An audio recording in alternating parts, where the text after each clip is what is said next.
we are going to discuss the next step of master budgeting, which is known as direct material budget.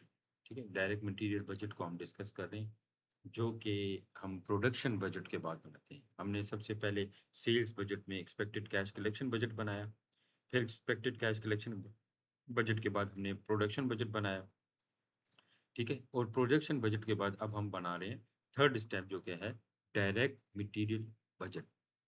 जो direct material budget है वो prepare होता है after the production budget.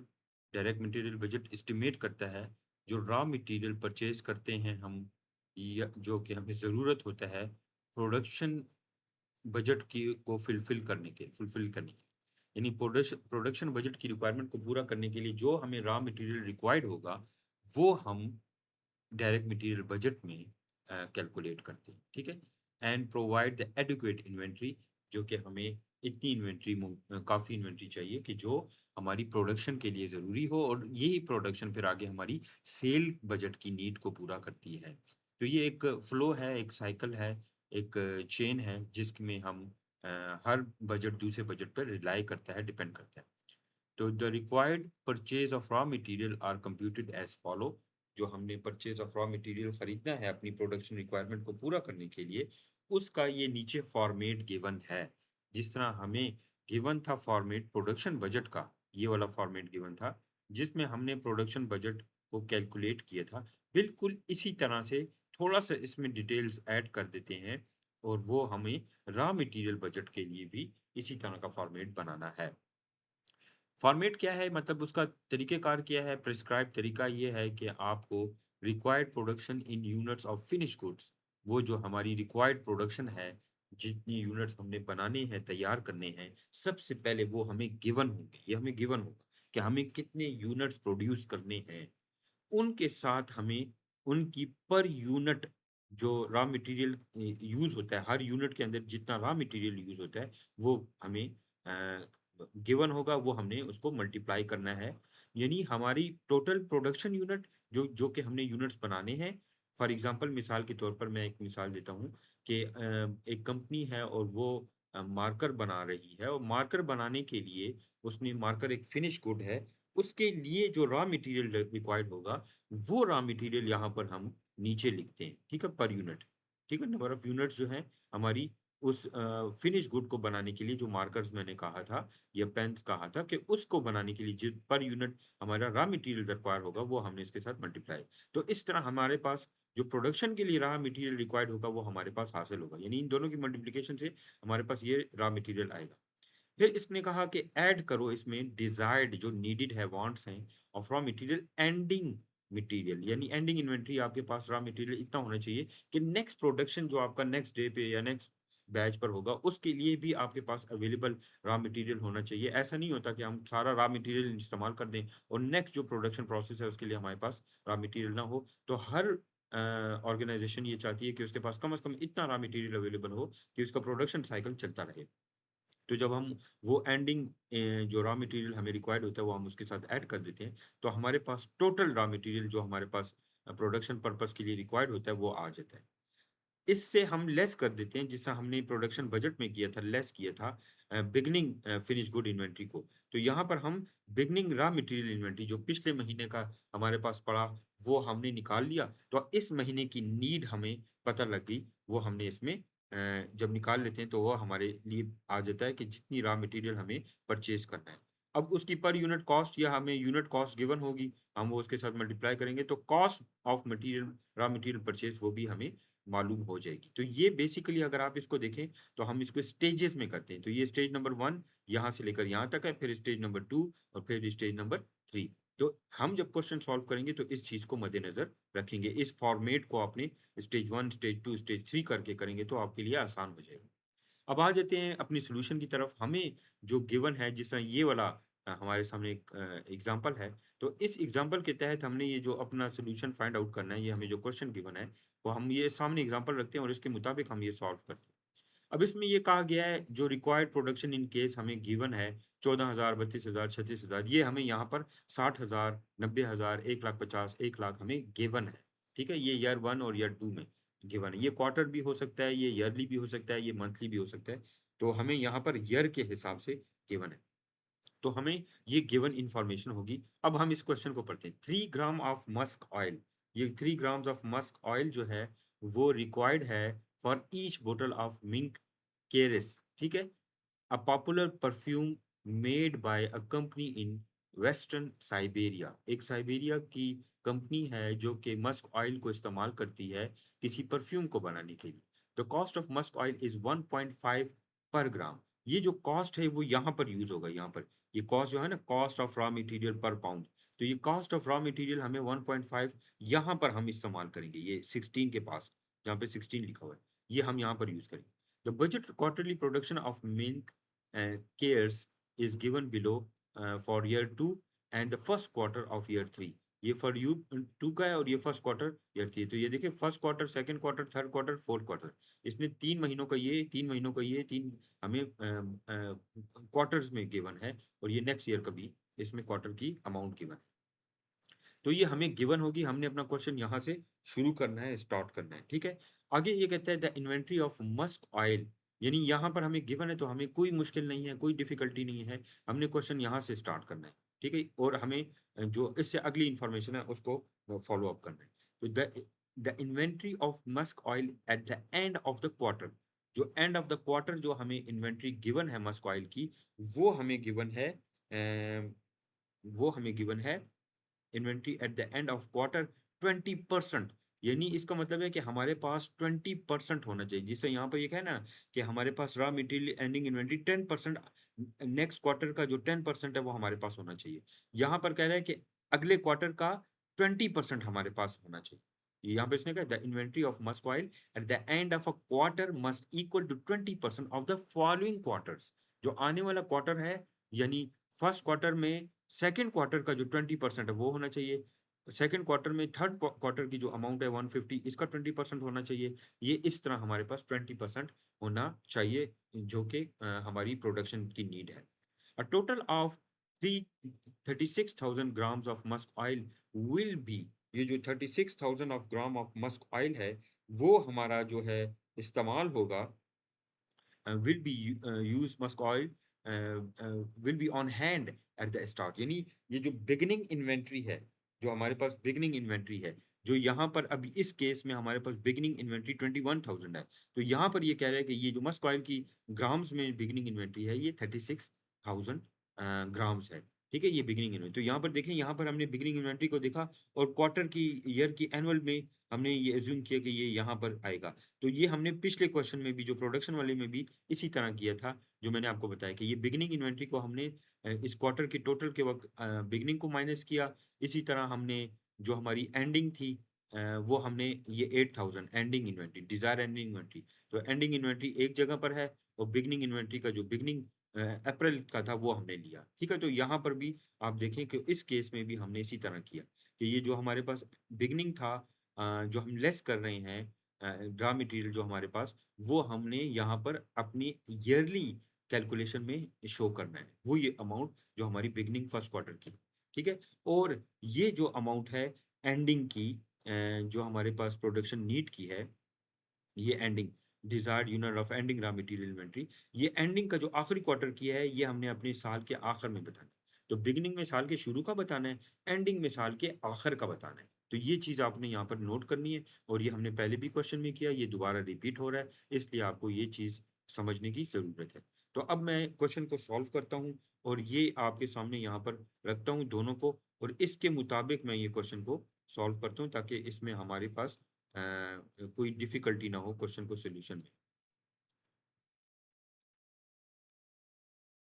ठीक है। इसके मुताबिक मैंने क्वेश्चन सॉल्व करना है, लेकिन इससे पहले थोड़ा सा ये जो है मैं इसको स्ट्रीमलाइन कर लूँ। अब हमने स्टार्ट इसी तरह करना है जिस तरह हमें ये गिवन है। हमने इधर ऊपर सबसे पहले हम यहाँ पर लिख लेते हैं, ये एक्सरसाइज नंबर 8.3 है, एक्सरसाइज नंबर 8.3, ठीक है, जो मैं सॉल्व कर रहा हूँ। और आपने जो है इसको प्रैक्टिस क्वेश्चन के लिए इसमें मज़ीद क्वेश्चन है वो आपने करने हैं, और कोशिश करनी है कि उसको सॉल्व करने, जिस तरह 8.3 के बाद 8.10 है, और मैं आप भी इसकी थोड़ी सी एलोबरेट कर दूंगा क्वेश्चन को। और इसके अलावा जो है क्वेश्चन नंबर 8.16 है, ठीक है? ये भी आपने करना है सॉल्व, जो कि मैं अभी इसको एलिब्रेट करूँगा। तो ये 2 क्वेश्चन जो हैं एज़ इट इज़ बिल्कुल सिमिलर क्वेश्चन है, इसमें कोई इतनी ज़्यादा डिफ़िकल्टी नहीं है, आसान से क्वेश्चन है, ठीक है? सिंपल इसका केस को समझना है, जो ये मैंने आपको लिखा, इसके प्रोसीजर को समझना है। तो अब क्वेश्चन की तरफ आते हैं। तो एक क्वेश्चन में हमें कहा गया है, हम यहाँ पर सबसे पहले नाम लिख लेते हैं, इसको स्टेप बाय स्टेप करते हैं, नेम ऑफ बिज़नेस लिख लेते हैं। तो इधर आ गया नेम ऑफ को, जो को है वो है साइबेरियन कंपनी है, तो वो यहाँ पर आ गया। फिर हमने लिखा है डायरेक्ट मटेरियल बजट, ठीक है? इसको मैं यहाँ पर इधर लिख लेता हूँ, direct material budget, direct material budget, direct material budget. और यहाँ पर फिर हमने मज़ीद लिख लेना है इधर के फॉर द ईयर, जिसने इस तरह के फॉलो किया प्रोसीजर को प्रॉपर तरीके से, तो उसको ए ग्रेड पूरा मिलेगा क्वेश्चन के सॉल्यूशन में। अगर किसी ने इस तरह नहीं किया तो उसको उस हिसाब से मार्किंग होगी। तो इसलिए आपने ये चीज़ मद्देनज़र रखनी है कि इसको अच्छी तरह से सॉल्व करें। और नेक्स्ट ईयर, ठीक है ना? तो ये नेक्स्ट ईयर का हम प्रोडक्शन बजट बना रहे हैं, ये आपने इसको यहाँ पर मेंशन कर दिया। अब आ जाते हैं क्वेश्चन में। सबसे पहले यहाँ पर हमने क्या लिखना है, हमारी रिक्वायर्ड प्रोडक्शन जो है, वो हमने यहाँ पर लिखनी है। तो रिक्वायर्ड प्रोडक्शन हमारी क्या है? रिक्वायर्ड वो गिवन है, रिक्वायर्ड रिक्वायर्ड प्रोडक्शन, ठीक है? रिक्वायर्ड प्रोडक्शन हमारी जो है इन, क्योंकि वो परफ्यूम इन बॉटल्स हैं, तो वो रिक्वायर्ड प्रोडक्शन इन बॉटल्स, वो हमें जो रिक्वायर्ड प्रोडक्शन इन बॉटल्स वो हमने यहाँ पर लिख ली कि हमारी रिक्वायर्ड प्रोडक्शन कितनी है, ठीक? ये मैं इसलिए समझाने के लिए यहाँ पर लिख देता होता हूँ कि ये गिवन डेटा है, गिवन इन्फो है, गिवन, ताकि स्टूडेंट्स को प्रॉब्लम ना हो समझने में और उनको डिफ़िकल्ट ना लगे कि स्टार्ट कहाँ से लेना है, ठीक है? स्टार्ट यहीं से लेना है, जो इन्फॉर्मेशन आपको गिवन है, वहाँ से ही आपने स्टार्ट लेना है। तो ये रिक्वायर्ड प्रोडक्शन हमारी जो गिवन है। फिर इसके बाद हमारे पास जो है वो फर्स्ट क्वार्टर है, फिर है सेकंड क्वार्टर है, फिर है थर्ड क्वार्टर, थर्ड, और आखिर में हमारे पास है फोर्थ क्वार्टर, ठीक? ये fourth quarter, first, second, third, fourth, ये क्वार्टर जो हमें गिवन है, ये हमारे पास फर्स्ट ईयर की इंफॉर्मेशन गिवन है, जिसकी बेसिस पर हमने कैलकुलेशन करनी है और हमने फाइंड आउट करना है कि हमारे पास फर्स्ट ईयर की जो इंफॉर्मेशन है, वो जो हमारे पहले साल की हमें गिवन है, वो हमें क्या, सेकंड ईयर की सॉरी, हमने फाइंड आउट करनी है। इसमें हमें क्वेश्चन में गिवन है कि आपने ईयर गिवन बिलो ईयर 2, तो ईयर 2 के लिए आपने फाइंड करनी है। यानी अभी तक मैं इसको वही लिख रहा हूँ, जो यहाँ पर हमें गिवन है, ये वाला लिख रहा हूँ। ये इन्फॉर्मेशन मैं दोबारा लिख रहा हूँ और इसमें कोई चीज़ ऐड नहीं कर रहा, वही चीज़ मैं दोबारा यहाँ पर लिख रहा हूँ, ठीक? तो इसमें कोई इतनी ज़्यादा डिफ़िकल्टी नहीं होनी चाहिए और ना है मेरे ख़्याल में। तो ये हमारे पास इन्फॉर्मेशन गिवन है और इसमें अब सेकंड ईयर की जो हमारी ईयर 3 है सॉरी, नीचे जो गिवन है ईयर 3 का फर्स्ट क्वार्टर। अब ये ईयर 3 का फर्स्ट क्वार्टर भी हमने, तो ये हमारे पास एक इन्फॉर्मेशन आ गई, इसको मैं बॉक्स में कर देता हूँ ताकि ये अंडरस्टैंडेबल हो जाए। और ये दूसरी इन्फॉर्मेशन हमारे पास यहाँ पर हमने लिख ली एज़ इट इज़, जो हमारी गिवन थी, ठीक है? जो इन्फॉर्मेशन हमें गिवन थी, हमने वो एज़ इट इज़ लिख ली। अब इसमें मज़ीद क्या कहता है? मज़ीद कहता है कि आपका जो पहला है इन यूनिट्स हैं, अच्छा ये यूनिट्स में है, तो मैं ये 60,000 यूनिट्स हैं, फिर इसके बाद जो है 90,000 यूनिट्स हैं, फिर उसके बाद जो है वो 150,000 यूनिट्स हैं क्वेश्चन में जो गिवन है नीचे, फिर है यहाँ पर 1,00,000 यूनिट्स, 100,000 यूनिट्स, ठीक है? ये 1,50,000 हो गए और फिर है 70,000 यूनिट्स। तो ये इन्फॉर्मेशन हमें गिवन थी, हमने इसमें कुछ भी नहीं किया और हमने सिर्फ़ उसी चीज़ को लिखा जो हमारे पास इन्फॉर्मेशन गिवन है। अब इसने कहा है कि हमारे पास ये जो रॉ मटेरियल है, ये इन केस हमें गिवन है और हमने इसको एज़ इट इज़ यहाँ पर लिख लिया, दोबारा कोई इसमें नई रॉकेट साइंस नहीं की, बस उसी को एज़ इट इज़ सवाल को लिख लिया। अभी कह रहे हैं रॉ मटेरियल जो हमारा ये प्रोडक्शन हमने बॉटल्स बनानी है इन यूनिट्स, फर्स्ट क्वार्टर में 60,000, दूसरे क्वार्टर में 90,000, तीसरे में 1,50,000। ये जो हमने यूनिट्स बनाने हैं, इस पर रॉ मटेरियल कितना इस्तेमाल होगा, इस पर कितना रॉ मटेरियल हमने लगाना है। अब उस रॉ मटेरियल को हमने कैलकुलेट करना है, ठीक है, उस रॉ मटेरियल को कैलकुलेट करना है जिसका इस्तेमाल हमने करना है। तो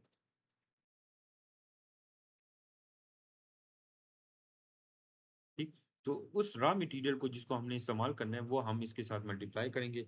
तो नंबर ऑफ ग्राम्स जो हमारे हैं, जो हमारे यूज होगा, वो क्वेश्चन में कह रहा है 3 gram of musk oil required for each bottle. Her bottle के लिए 3 ग्राम इस्तेमाल होगा। तो हमने नंबर ऑफ ग्राम्स जो हमारी रॉ मटेरियल है, ठीक है, नंबर ऑफ ग्राम्स पर बॉटल। आप ये भी लिख सकते हैं raw material, unit of raw material needed पर केस, ठीक है।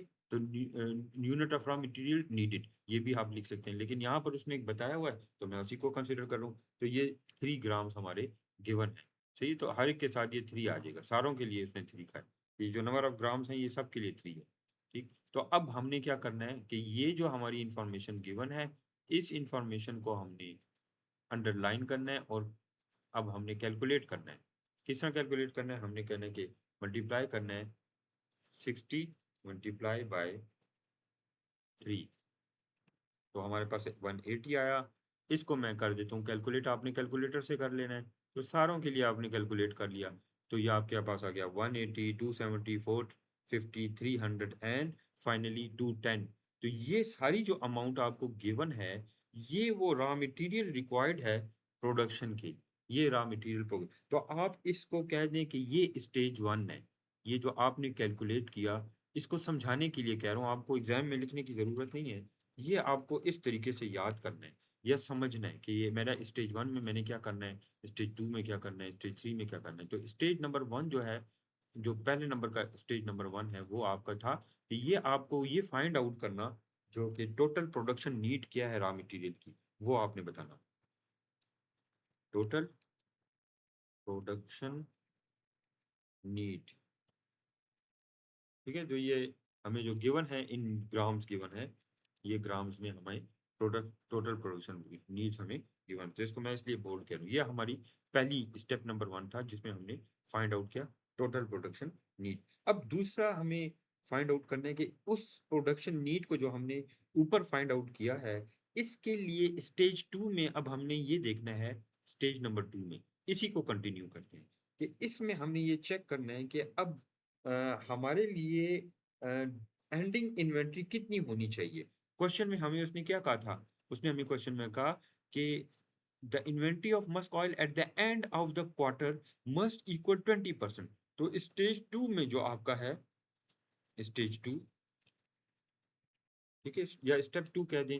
स्टेप 2 में आपने ये जो प्रोडक्शन ऊपर गिवन है, जो हमारी रिक्वायर्ड प्रोडक्शन है, इस प्रोडक्शन के लिए आपको जो कैलकुलेट करना है, वो आपने स्टेज 2 में वो आपने अपनी नेक्स्ट रिक्वायरमेंट के मुताबिक करना है। तो मैं इसी को कॉपी करता हूँ यहाँ पर, ठीक है, इसको यहाँ पर कॉपी करता हूँ।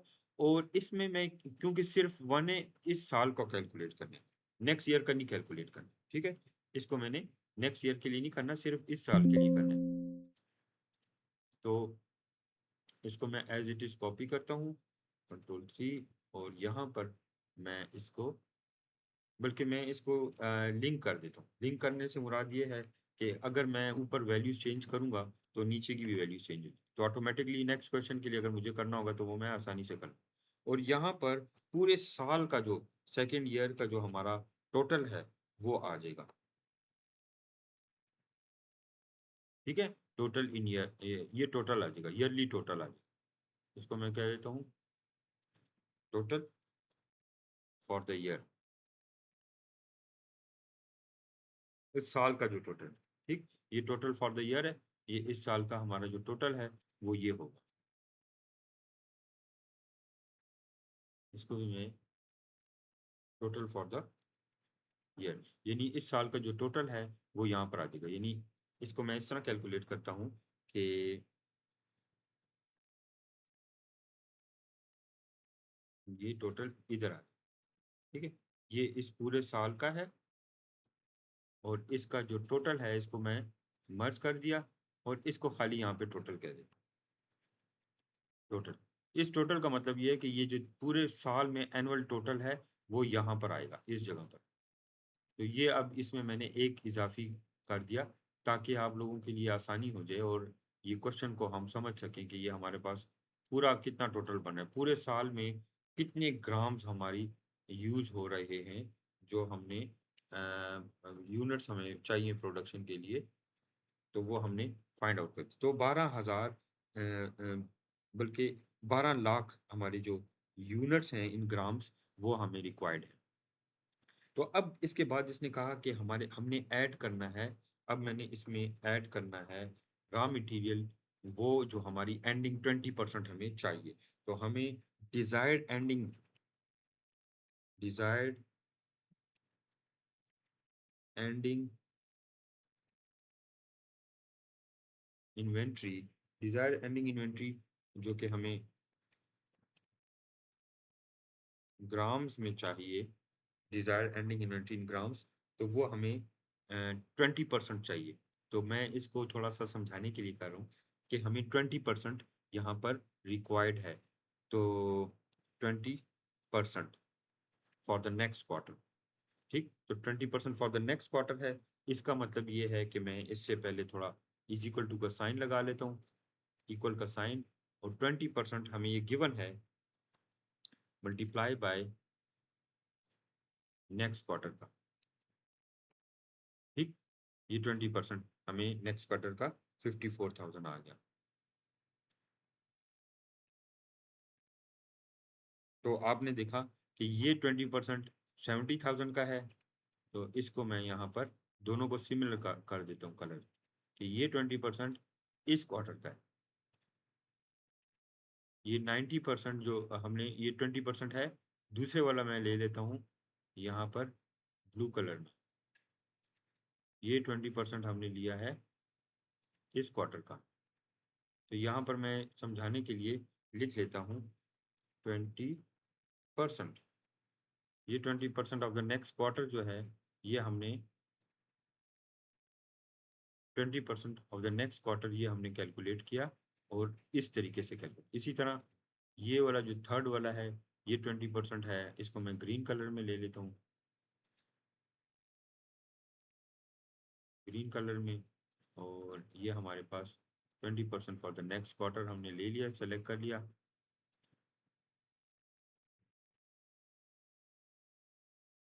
ताकि आपको समझ आ सके कि 20% क्या है। फिर नेक्स्ट इसमें हमारे पास जो आता है वो नेक्स्ट क्वार्टर का जो 20% है, वो हमारे पास अ,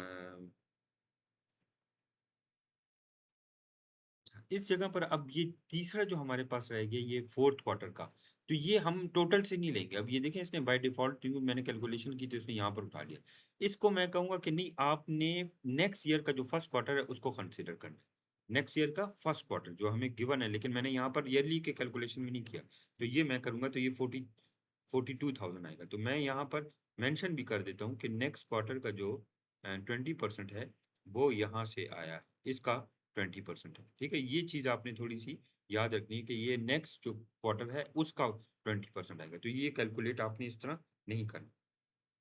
तो जो एंडिंग इन्वेंट्री में हम जो लेंगे वो हमारे पास इसी साल का जो आखिरी आएगा वो हमारा कंसिडर होगा, ठीक है। ये इसको आपने एज इट इज यहाँ पर कंसिडर करना है। तो ये वाला जो है इसको मैं यहाँ पर एरो बना देता हूँ समझाने के लिए कि ये वाला जो हमारे पास आया है 20%, ये इसका नेक्स्ट क्वार्टर का है, ये वाला, ठीक, ये इसका है। तो ये आपने थोड़ा सा इसको समझना है कि ये 20% जो है ये किस चीज़ का।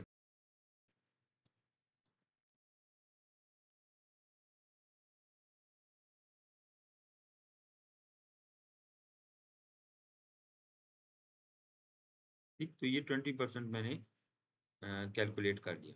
एनी हाउ समझाने के लिए मैंने किया था और मैंने एरो से ज़ाहिर कर दिया कि ये 20% इसका कैलकुलेट किया है, और ये जो हमारी जिस तरह यहाँ पर इसने कहा था कि ये जो हमारी वैल्यू है 22,500, ये हमारी एंडिंग इन्वेंट्री की साल के आखिर में है तो ये एनुअल में आखिर में ही शो होगी।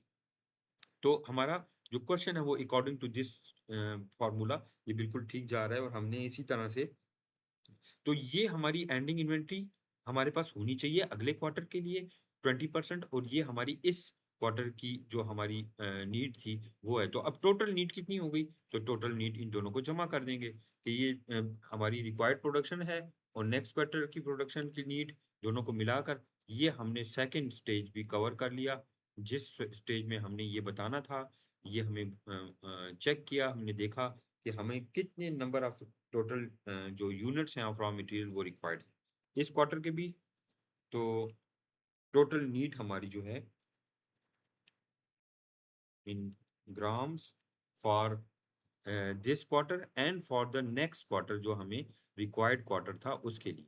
तो हम यहाँ पर आगे total units of raw material needed, ये हमारी total units of raw material for the given quarter जो हमारा इस चल रहा है, और अगले क्वार्टर के लिए जो हमने रखना है वो हमने यहाँ पर कैलकुलेट कर लिया। तो ये हमारे पास टोटल फिगर आ गई। तो ये हमने एक और स्टेज क्लियर कर लिया, स्टेज नंबर 2।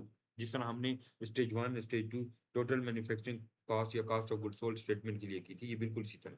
अब अगला स्टेज जो है हमारे पास स्टेज नंबर 3, वो हमारा जो स्टेज नंबर 3 है वो हमने कैलकुलेट करना है, उसमें से बिगनिंग इन्वेंट्री को निकाल देना है। जो हमारी बिगनिंग इन्वेंट्री है उसको हमने, जो रॉ मटेरियल की हमने बिगनिंग इन्वेंट्री थी वो निकाल लेनी है। तो वो हमारी जो वैल्यूज यहाँ पर ये लेस करनी है beginning inventory of raw material. तो मैं यहाँ पर लिख लेता हूँ लेस, इसका क्या मतलब, वो बिगनिंग का यानी ये वो पिछले माह की जो इन्वेंट्री थी वो भी हमारे पास थी यहाँ पर, उसको बीच में से निकाल लें तो इस माह की जो हमारी प्रोडक्शन रॉ मटेरियल की नीड है वो आ जाएगी। तो बिगिनिंग बिगिनिंग जो हमारी इन्वेंट्री है, beginning inventory in grams, beginning inventory in grams. अब बिगनिंग इन्वेंट्री जो पिछले क्वार्टर की थी वो हमने यहाँ से निकाल लेनी है। तो क्वेश्चन में हमें गिवन है कि बिगनिंग इन्वेंट्री आपके पास a total of 36,000 gram of must oil on hand to the start of first quarter of second year. यानी सेकेंड ईयर का जो फर्स्ट क्वार्टर है, ये सेकेंड ईयर का फर्स्ट क्वार्टर, सेकेंड ईयर का ये सेकेंड ईयर है, तो सेकेंड ईयर का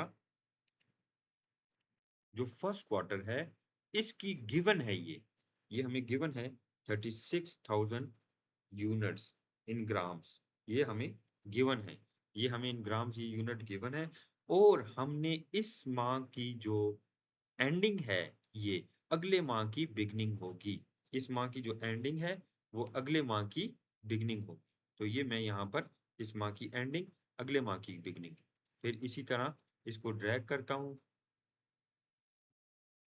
तो हमारे पास जो आप देख रहे हैं कि इस माह की एंडिंग, इसको मैं इसके फॉर्मेट को कॉपी करके अगले माह की बिगनिंग, फिर यहाँ पर इसके फॉर्मेट को कॉपी करके ये इस माह की बिगनिंग है अगले माह की एंडिंग है, और फिर नेक्स्ट जो है हमारे पास 60,000 ये इस माह की एंडिंग और नेक्स्ट मंथ की बिगनिंग, ये हमारे पास बिगनिंग है।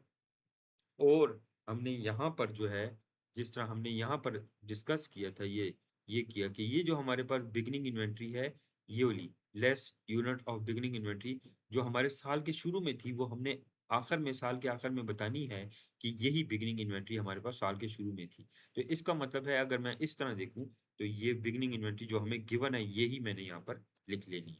ठीक, तो इसको मैं एक समझाने के लिए ताकि आपके लिए एग्जाम्पल के तौर पर मैं ये मेंशन कर दूं कि ये जो वैल्यू आपको गिवन है ये वैल्यू एज इट इज है जो हमने साल के शुरू में लिखी थी। ठीक है, ये दोनों वैल्यूज वही हैं। तो हमारे पास बिगनिंग इन्वेंट्री बिगनिंग, तो बिगनिंग हमने लेस करनी है, अब इसमें से निकालनी है। यानी 2,00,000 टोटल 34,000 नीड थी फर्स्ट क्वार्टर की, तो जो पिछले क्वार्टर की इन्वेंट्री थी रॉ मटेरियल वो इसमें से निकाल लेते हैं, तो फिर हमें पता लग जाएगा कि इस क्वार्टर की नीड क्या है, जो इस क्वार्टर में हमारा जो मटेरियल यूज होगा। तो ये स्टेज नंबर जो हमारा नेक्स्ट स्टेज है स्टेज 3, तो ये स्टेज 3 या स्टेप 3 की कैलकुलेशन, ठीक है, स्टेज 3 की कैलकुलेशन जिसमें हमने बिगिनिंग इन्वेंट्री को निकाल लिया और देखा कि इस महीने की कितनी बची है हमारे पास जो रिक्वायर्ड हमारा रॉ मटेरियल है जो हमने परचेज करना है वो हमने लिख लिया। तो यह का यूनिट ऑफ रॉ मटेरियल या रिक्वायर्ड रॉ मटेरियल जो है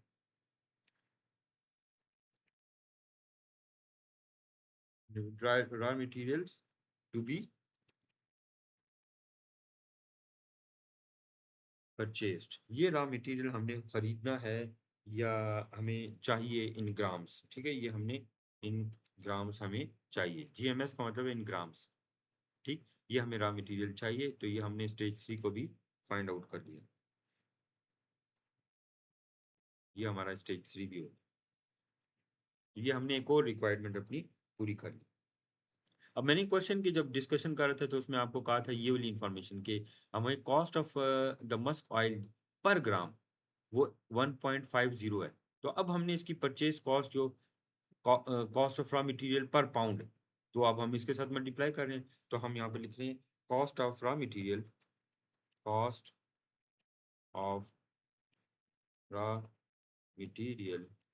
ठीक है, वो जो हमारी कॉस्ट ऑफ रॉ मटेरियल है वो पर ग्राम हमें गिवन है, और वो हमें गिवन है 1.50 डॉलर में, 1.50। ठीक है, ये अब सबके लिए सेम है, ये कॉस्ट ऑफ रॉ मटेरियल सबके लिए सेम है। तो मैं यहाँ पर कॉस्ट ऑफ रॉ मटेरियल सबके लिए 1.50 लिख लेता हूँ। और हमें जो टोटल कॉस्ट चाहिए होगी परचेज करने के लिए वो फॉर रॉ मटेरियल, तो वो हमारी इन दोनों की मल्टीप्लिकेशन है। तो इज इक्वल टू ये नंबर ऑफ ग्राम्स हैं मल्टीप्लाई बाय ये पर यूनिट कॉस्ट है, दोनों को मल्टीप्लाई करें तो इससे हमारे पास आएगा इन डॉलर्स। ठीक है, डॉलर्स में आ गया, और इसको हमने बोल्ड भी कर दिया, और ये हमारी रिक्वायर्ड फॉर्म भी है। अब मैं इसको ड्रैग करता हूँ, और ये हमारे क्वेश्चन का सोल्यूशन हमने फाइंड आउट कर लिया।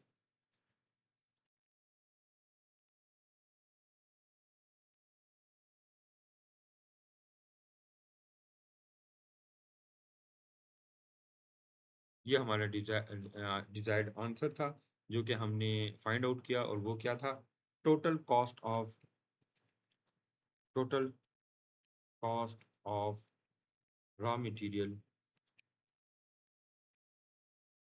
ठीक है, total cost of raw material ये टू बी परचेज, जो कि हमें चाहिए होगा, रॉ मटेरियल यूज होगा इस प्रोडक्शन के लिए, वो हमें परचेज करना है।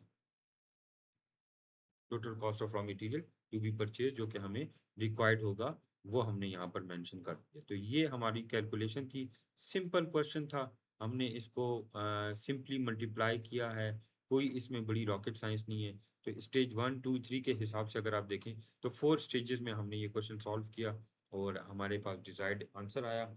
और इसको मैंने 3 तरीके से बताया। पहले मैंने आपके सामने डिफाइन किया इसको, नीचे यहाँ पर जो गिवन था कि ये बेसिकली हम इसको फाइंड आउट क्या करना चाह रहे हैं। फिर इसके बाद मैंने आपको इसका फॉर्मेट डिस्कस किया, फॉर्मेट के बाद क्वेश्चन को बताया, और क्वेश्चन के साथ साथ आपको इसका ये जो फॉर्मेट है, शेड्यूल है, उसके मुताबिक इसको सॉल्व किया। आपने ये शेड्यूल को समझना है स्टेप बाय स्टेप, इसको स्टेप 1, स्टेप 2, स्टेप 3 या स्टेज 1, स्टेज 2, स्टेज 3 में करके करें तो ये आपके लिए आसान होगा। ये स्टेज 4 का हमने फाइंड आउट कर लिया, ये हमारी स्टेज 4 की रिक्वायरमेंट थी। तो ये 4 स्टेजेस में हमने ये क्वेश्चन सोल्यूशन किया। पहले में हमने बताया कि कितनी प्रोडक्शन हमें चाहिए इन ग्राम्स, जो कि टोटल प्रोडक्शन हमें गिवन थी। उसके बाद हमने इसको कैलकुलेट किया रॉ मटेरियल के पॉइंट ऑफ व्यू से कि नंबर ऑफ यूनिट प्रोड्यूस करने के लिए कितनी रॉ मटेरियल चाहिए, वो रॉ मटेरियल को कैलकुलेट किया। फिर हमने उसके बाद हमने इसमें से एंडिंग इन्वेंट्री को ऐड किया इस पर, और बिगिनिंग इन्वेंट्री को लेस किया, और हमारे पास जो मटेरियल आया जो हमें परचेज करना है उसके साथ हमने पर यूनिट कॉस्ट को मल्टीप्लाई कर दिया। तो इस तरह हमारे पास कॉस्ट ऑफ मटेरियल भी आ गया, और रॉ मटेरियल जो कि रिक्वायर्ड था वो भी आ गया। तो ये हमारे पास क्वेश्चन था। अब रिमेनिंग जो हमारे पास क्वेश्चंस हैं वो भी मैं एक नज़र आपको दिखा देता हूँ, इसी तरह के हैं। फॉर एग्जांपल 8.10 है, 8.10 में जो हमें गिवन है वो ये वाला क्वेश्चन है, ये 8.10 जिसमें कहते हैं प्रोडक्शन और डायरेक्ट मटेरियल कॉस्ट करें। दोनों इसमें से कवर होते हैं, प्रोडक्शन का मैंने ऊपर बता दिया था, वही चीज़ आपने डायरेक्ट मटेरियल कॉस्ट के लिए भी करना है। और इसमें आपको जो इन्फॉर्मेशन गिवन है वो ये है कि आपके पास कह रहा है कि ये जो रॉ मटेरियल है एंडिंग इन्वेंट्री वो जो हमने उसमें कहा था कि ये कि raw material ending inventory on hand of each year, तो वो है इक्वल टू वन हाफ, आधा ऑफ द फॉलोइंग मंथ्स, यानी 50%। 50%, ये वन हाफ का क्या मतलब है? 50%। ठीक है, हमने 20% लिया था ऊपर वाले क्वेश्चन में, यहाँ पे 50% कह रहा है। वो हर अगले क्वार्टर का 50% है। और ये अगला कह रहा है कि raw material inventory of June 30, तो जो जून 30 का मटेरियल है वो हमारे पास है 54,000 सीसी।